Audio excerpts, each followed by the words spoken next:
अभी आप जो ये महल देख रहे हैं वो है पोरबंदर के महान राजा श्री नटवरजी महाराज, उनका ये राजमहल है और इन्हें यहाँ पे लोकल लोग राजमहल और दरिया महल के नाम से भी बुलाते हैं। अभी ये महल है और उसके साथ साथ यहाँ पे आप ये जो जमीन देख रहे हैं जो कि 200 बीघा जमीन है, वो सारी जमीन और ये महल स्टडी के लिए ही इसको दान कर दिया गया था। गवर्नमेंट कुछ यहाँ पे जो कॉलेज और स्कूल उस तरीके से बना सकते हैं, उस तरीके से ये पूरी जमीन है वो दान में दे दी थी। नटवर सिंह जी थे उन्होंने गवर्नमेंट को। और उसी तरीके से जो मैंने कहा कि नटवर सिंह जी थे वो बहुत ही महान राजा थे, क्योंकि जब हमारा देश आजाद हुआ और सारे रजवाड़े एक करके हमारा भारत देश बना, तब सबसे आगे आके नटवर सिंह जी ने ही पूरा अपना राज्य था वो गवर्नमेंट को सौंप दिया था। उसी तरीके से हमेशा जो महाराज थे वो जनता के लिए, जनता की सेवा के लिए हमेशा आतुर रहते थे। तो उसी तरीके से यहाँ पे गवर्नमेंट स्कूल है, यहाँ पे गवर्नमेंट जो हॉस्पिटल है, वो सब कुछ है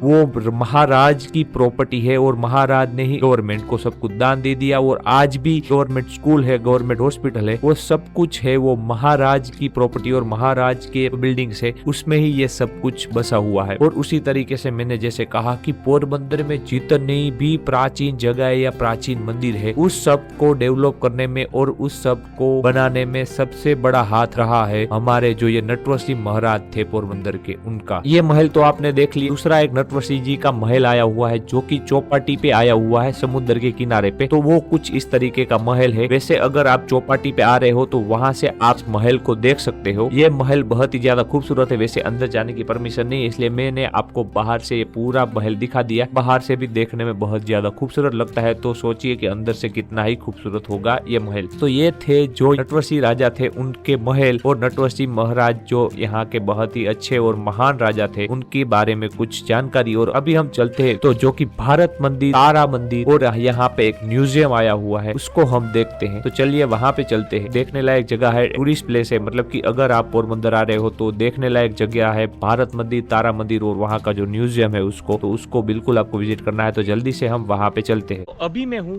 भारत मंदिर, तारा मंदिर, तो एकमात्र एक जो म्यूजियम है वहाँ पे। और यहाँ पे आपको आने के लिए कुछ नहीं करना है। द्वारका से अगर आप पोरबंदर में डायरेक्टली एंटर होते हो तो जुबेली पुल कहा जाता है, वहाँ से आपको लेफ्ट साइड में रास्ता निकलेगा, वहाँ पे आपको आना है। और इस तरीके का कुछ गेट मिलेगा और डायरेक्टली आप गेट में एंटर होगे तो वहाँ पे पास में ही आपको टिकट लेनी होगी यहाँ से। और टिकट लेने के बाद आप यहाँ पे भारत मंदिर, तारा मंदिर और यहाँ का जो म्यूजियम है उसे आप देख पाएंगे। तो ये सबसे पहले हम देखने जा रहे हैं जो यहाँ पे पोरबंदर का एकमात्र म्यूजियम है, वहाँ का एंट्रेंस है। और अभी हम अंदर देखेंगे कि क्या क्या देखने लायक चीजें हैं। जब इस म्यूजियम में एंटर होगे तो यहाँ पे एक सबसे पहले आपको लेजर शो दिखाया जाएगा कुछ इस तरीके का, जिसमें कि आपको इन्फॉर्मेशन दी जाएगी यहाँ पे जो गर्ल्स स्कूल है और ये भारत मंदिर, तारा मंदिर और ये म्यूजियम है उसके बारे में, और इसके मालिक नानजीदास कालिदास मेहता जी के बारे में और उनके इतिहास के बारे में आपको इन्फॉर्मेशन दी जाएगी कि उन्होंने क्या क्या पोरबंदर के लिए किया। और नानजीदास कालिदास मेहता जी थे, ये गर्ल्स स्कूल यहाँ पे निर्माण की गई, इसके लिए भी जो यहाँ के राजा थे उन्होंने भी हेल्प की ये पुल बनाने में और ये भारत मंदिर और तारा मंदिर बनाने में। सबसे पहले तो ये म्यूजियम है, उसमें बहुत ही इंटरेस्टिंग और बहुत ही अच्छी चीजें हैं जो हमारे भारत देश के इतिहास को थोड़ा सा वर्णन करती है।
उसके बाद हम चलते हैं तारा मंदिर। तो तारा मंदिर है वो भी बहुत ही ज्यादा अच्छा और खूबसूरत तारा मंदिर है। यहाँ पे कुछ इस तरीके का गार्डन भी है और यहाँ पे कुछ इस तरीके का आपको अंदर सब कुछ देखने मिलता है। एक प्रोजेक्टर है और इस तरीके से आप यहाँ पे इस तरीके से हम सब बैठे और फिर यहाँ पे आपको इन्फॉर्मेशन दी जाएगी। हमारी जो गैलेक्सी है, हमारे जो ग्रह है उसको लेकर यहाँ पे इन्फॉर्मेशन दी जाएगी। जो राशियां है उसको लेकर इन्फॉर्मेशन दी जाएगी। उस तरीके से सब कुछ आपको इसमें बताया जाएगा और बहुत ही अच्छी इन्फॉर्मेशन आपको दी जाएगी। ये तारा मंदिर है वो भारत का दूसरे नंबर का तारा मंदिर है। मतलब कि पहला जो तारा मंदिर था वो बना था कलकत्ता में और पोरबंदर में दूसरे नंबर का तारा मंदिर बना हुआ है। वैसे अभी के टाइम पे तो पूरे देश में बहुत सारे तारा मंदिर बने हुए हैं। ये दूसरे नंबर का था जो कि इस देश में तारा मंदिर बना। उसके बाद दूसरे सारे तारा मंदिर बने। तारा मंदिर को बनाया गया था यहाँ पे जो कन्या स्कूल है उसके लिए। उसके बाद इस तारा मंदिर को अवेलेबल कर दिया था आम जनता के लिए। और अभी यहाँ पे टूरिस्ट भी आके इस तारा मंदिर को विजिट कर सकते हैं और देख सकते हैं और थोड़ी सी जानकारी ले सकते हैं हमारे ब्रह्मांड और हमारे तारों को लेकर। और उसी तरीके से यहाँ पे भारत मंदिर आया हुआ है। अभी हम जाएंगे भारत मंदिर को देखने।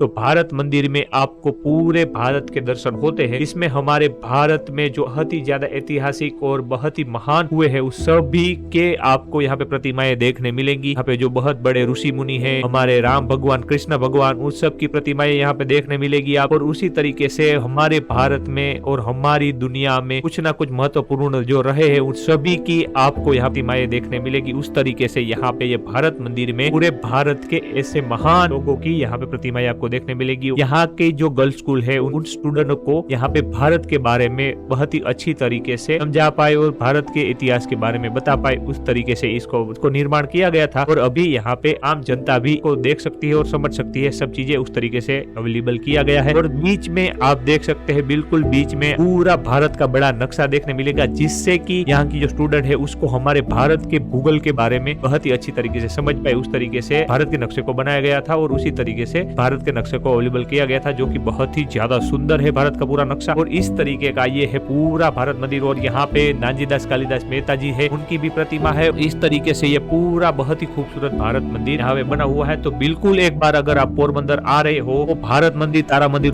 म्यूजियम को विजिट करना। तो टिकट की प्राइस भी कोई इतनी महंगी नहीं है, 40 रुपए टिकट की प्राइस है, एक पर्सन के 40 रुपए है। और इसमें आपको भारत मंदिर, तारा मंदिर और म्यूजियम देखने मिल जाता है। और सच में बहुत ही अच्छा एक्सपीरियंस रहेगा, एक बार इसको विजिट करना बनता है अगर पोरबंदर आ रहे हो तो। अभी हम चलेंगे गांधी जी का जो घर है उसको हम देखने जाएंगे। तो चलिए जल्दी से वहां पे चलते हैं।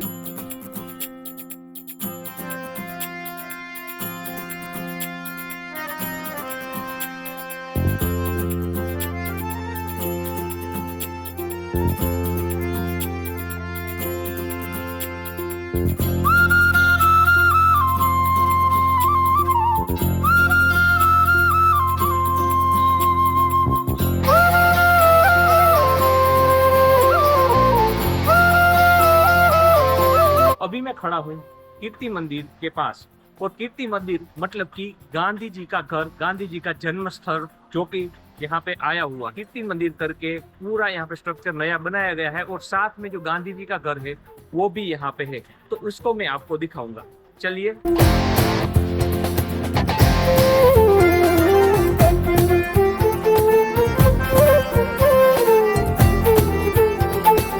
गांधी जी का परिवार है वो गांधी जी की 5 से 6 पीढ़ियों से बसा हुआ था पोरबंदर में। और गांधी जी का परिवार पोरबंदर के सबसे अमीर परिवारों में से एक परिवार था। और गांधी जी का जो परिवार था पोरबंदर रजवाड़े में एक खास परिवार था। पोरबंदर रजवाड़े का पूरा हिसाब किताब है वो गांधी परिवार ही संभालता था। पोरबंदर के राजा का एक खास और महत्वपूर्ण परिवार हुआ करता था जो गांधी जी का परिवार था। वो बहुत सारे लोगों को ये गलतफहमी होगी कि गांधी जी थे वो गरीब परिवार से थे, बिल्कुल नहीं। गांधी जी थे वो पोरबंदर पोरबंदर के राज्य के मतलब कि बहुत ही बड़ा राज्य था, उस राज्यों में सबसे अमीर लोगों में से एक, और उनके खुद के बॉडीगार्ड भी हुआ करते थे अपने परिवार की सुरक्षा के लिए। मतलब कि जो राजा थे उनकी सेना से नहीं, खुद के पर्सनल प्राइवेट बॉडीगार्ड हुआ करते थे उस समय पे उनके परिवार के लिए। तो इस तरीके का इतिहास है गांधी जी के परिवार का यहाँ पे। और ये घर नहीं, हवेली बनवाई गई थी गांधी परिवार के लिए। जो यहाँ पे जो ये आप जगह देख रहे हैं, यहाँ पे गांधी जी का जन्म हुआ था ऐसा कहा जाता है। और ये है गांधी जी का पूरा घर, जिसमें कि गांधी जी का पूरा परिवार था वो रहता था। मैंने जैसे कहा 5 से 6 पीढ़ियां या 7 पीढ़ियों से भी आगे से ये परिवार यहाँ पे रहा करता था। और आज भी आप देख सकते हैं कि ये पूरा घर है ऐसे का वैसा और बहुत ही ज्यादा सुंदर है। उस समय पे भी इस हवेली में कैसी कैसी सुविधाएं थी वो भी आप देख सकते हैं।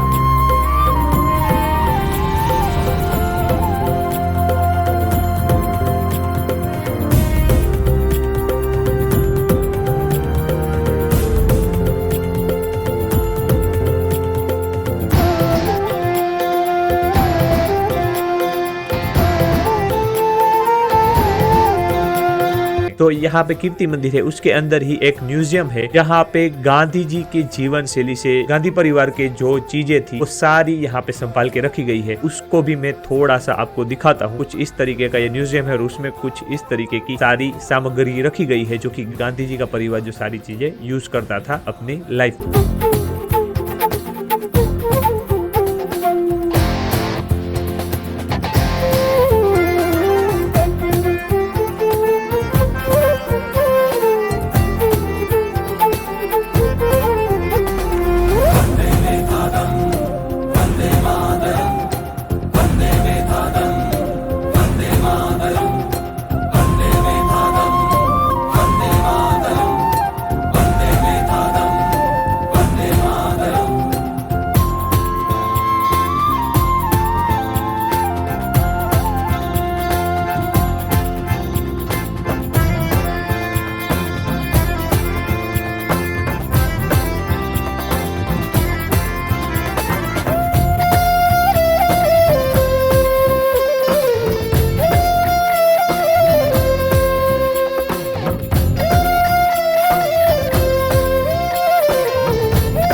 और उसी तरीके से यहाँ पे कुछ बाहर आप देख सकते हैं आर्ट वर्क भी बने हुए हैं। पोरबंदर के और बड़े जो आर्टिस्ट है, पेंटर है, उन्होंने गांधी जी को श्रद्धांजलि देते हुए ये कीर्ति मंदिर को भेंट दी हुई कुछ यहाँ पे पेंटिंग है जो कि यहाँ पे लगी हुई है।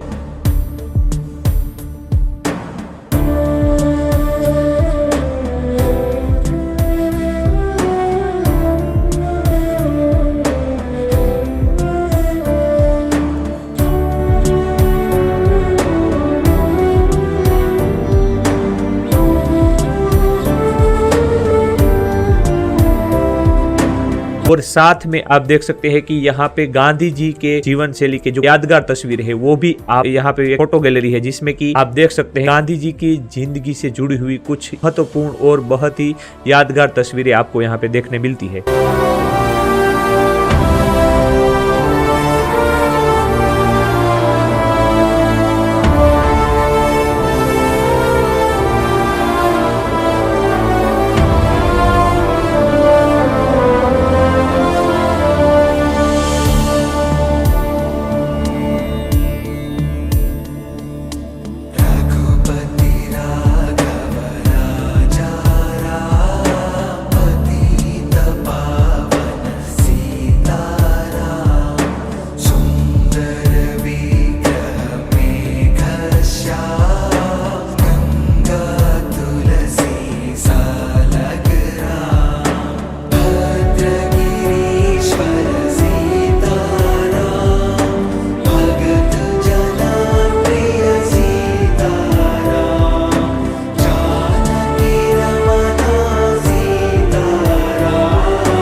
अभी हम जाएंगे, तो कस्तूरबा का घर है वहाँ पे कुछ, यहाँ पे जो कीर्ति मंदिर है के यहाँ से ही इस तरीके से गली में से रास्ता जाता है, सीधे ही कस्तूरबा के घर पे जाता है। चलिए वहाँ पे देखते हैं। वैसे यहाँ पे फोटो और वीडियो लेना मना था, इसलिए मैं आपको यहाँ पे बाहर से थोड़ा घर दिखा देता हूँ और कैमरे से जो थोड़े से फुटेज ली थी दिखा देता हूँ कि कुछ इस तरीके का कस्तूरबा का घर था जब गांधी जी और कस्तूरबा यहाँ पे रहते थे। ये दूसरा घर था गांधी जी का।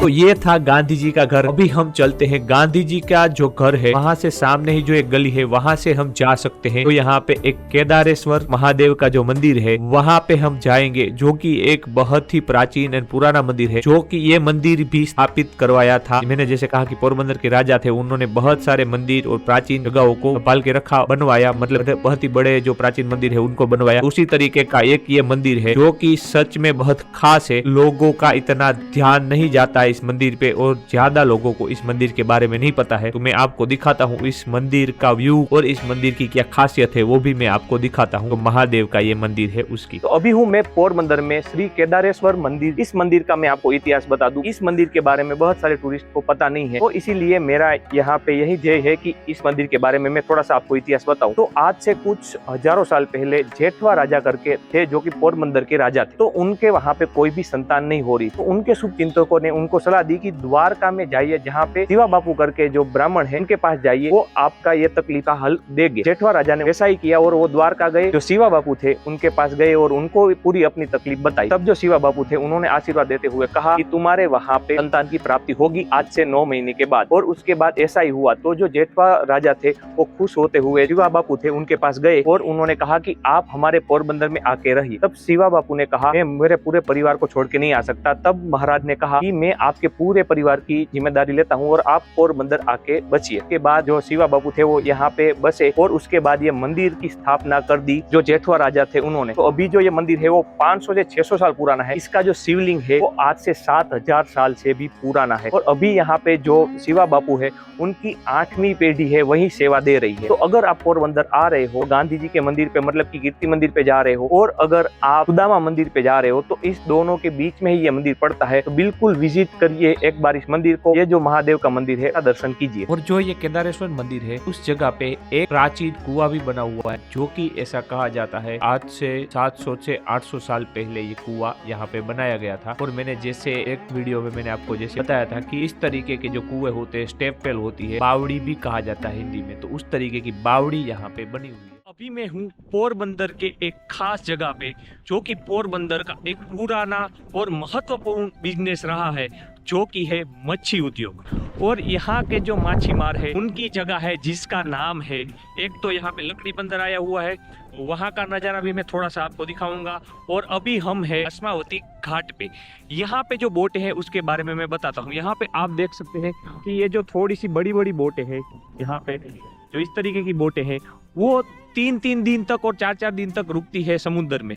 और उसके बाद मैंने जो आपको छोटी बोट दिखाई वो एक दिन मतलब कि एक दिन के लिए ही वो जाते हैं समुद्र में, बोटिंग करने जाते हैं। और एक तरीके से जो ये मच्छीमार है वो समुद्र के किसानी है और समुद्र है उनके लिए एक खेती ही है।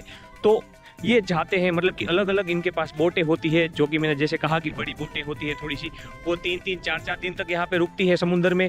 जो छोटी बोटें होती है वो 1-2 दिन तक रुकती है। और मैं जो आपको अभी दिखा रहा हूँ, जो आप देख सकते हैं कि ये जो बोटें है वो 6-6 महीने रुकती है समुद्र में और दुबई तक ट्रैवलिंग कर सकती है। उस तरीके की कैपेबिलिटी होती है इस बोटों में। तो इस तरीके का यहाँ का जो मच्छी उद्योग है वो फैला हुआ है। गाइस, ये बिजनेस तो है वो बहुत बड़ा है, बट उतना ही बड़ा इसमें रिस्क है और उतना ही मुश्किल ये जो बिजनेस है वो है। मतलब कि समुद्र में जाना, जो फिश है उसको पकड़ के लाना, और उसमें रिस्क मेन तो ये होता है कि समुद्र का कोई भरोसा नहीं, कब बिगड़ जाए कब सुधर जाए। और साथ में ये भी है कि पोरबंदर से ज़्यादा दूर नहीं होता है पाकिस्तान की जो सरहद है वो भी उनको ध्यान रखना पड़ता है और परिवार से बहुत टाइम तक दूर रहते हैं। और सच में उस टाइम में मतलब कि 5-6 दिन जाए, 15 दिन जाए या 1 महीने तक जाए, पर रिस्क तो हमेशा इसमें सेम ही रहता है। ये कोई आसान चीज़ नहीं है, पैसा है इसमें बट मुश्किल चीज़ है। तो ये है पास से नज़ारा, जो बड़ी बोटें हैं जो कि 20-20, 25-25 दिन रुकती है समुंदर में, वो बोटें कुछ इस तरीके की दिखती है। और आप देख सकते हैं कि यहाँ पे कितनी सारी मात्रा में वैसी बोटें पड़ी हुई है। मतलब कि इससे आप समझ सकते हैं कि कितना बड़ा बिजनेस है और कितना बड़ा पार्ट है पोरबंदर की एक इकोनॉमी का ये जो मच्छी उद्योग है वो, मतलब कि ये जो फिश बिजनेस है वो। ये ब्लू कलर का आप जो देख रहे हैं, ये जो 2 पार्ट है, ये इसके स्टोरेज पार्ट है। एक में जो है वो फिश है, वो स्टोरेज करते हैं, जो पकड़ते हैं वो, और आइस और वो सब सामान यहाँ पे रहता है। मतलब कि इसे जो आइस स्टोरेज भी कहा जा सकता है। और जो ये छोटी बोटें हैं वो समुद्र में जाने के लिए तैयार हो रही है। तो कुछ इस तरीके का व्यू है जो यहाँ पे लकड़ी बंदर कहा जाता है उसका।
तो अभी हम है पोरबंदर की एक ऐसी जगह जो कि पोरबंदर वासियों की, सभी पोरबंदर वासियों की फेवरेट जगह है। तो थोड़ा सा मैं आपको चौपाटी का भी नज़ारा दिखाता हूँ।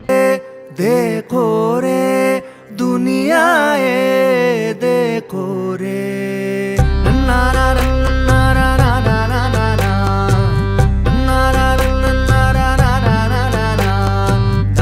ना ना ना जागो रे देखो रे दुनिया ये देखो रे अंदर की बाहर की दुनिया ये देखो रे बाहर से लगती कड़वी कड़वी अंदर से मीठी पुड़िया रे रेले पे रेला है हर दिन ही मेला है नीम नमक कच्ची करी सी उड़ पारे सी दुनिया ये देखो रे दुनिया ये देखो रे अंदर की बाहर की दुनिया ये देखो रे रा रा रा रा रा रा रा रा रा